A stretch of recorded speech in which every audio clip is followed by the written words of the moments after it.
This week on Rochelle's Daily Wire Video Edition, I am pleased to report an important decision by Bankruptcy Judge Eduardo Rodriguez of Houston, who wrote an opinion disagreeing with an unfortunate decision from August 2 by the Second Circuit Court of Appeals in New York.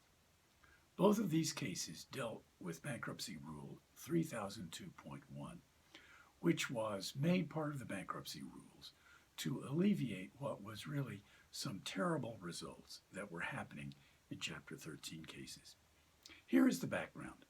Previously, before the new rule, someone could go through Chapter 13, make all of the payments required by the plan on a home mortgage, and then, suddenly, after discharge, the mortgagee would turn around and say, oh, by the way, we raised your payment during the Chapter 13 case.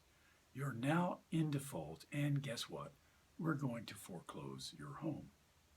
To stop that from happening, the rule requires that home mortgage lenders give notice very quickly to debtors and debtors' counsel and to the Chapter 13 trustee anytime the payment on the home mortgage changes. The rule says that if the lender does not give notice, the lender cannot collect larger amounts, but that's not all.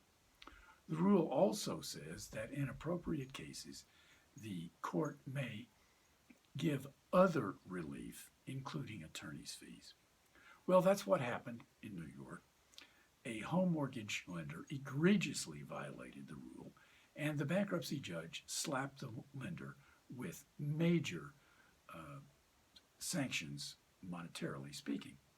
It went to the Second Circuit, and the Second Circuit said no. The rule does not authorize courts to impose sanctions or punitive damages, only attorney's fees and, they said, compensatory damages.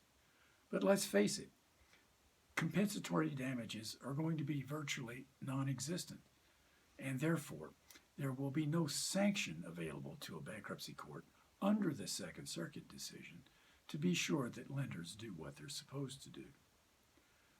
Bankruptcy Judge Rodriguez got a hold of a similar case, and he, I must say, flatly disagreed with the Second Circuit.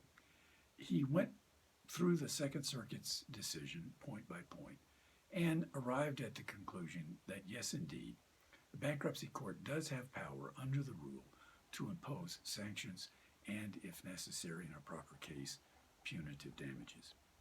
So, if an issue such as this arises in one of your cases, I recommend that you read both of these decisions, and for summaries of both, you can find them in my column, Rochelle's Daily Wire, which appears every day on the ABI website.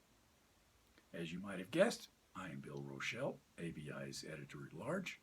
I will return same time next week with something interesting from the world of bankruptcy.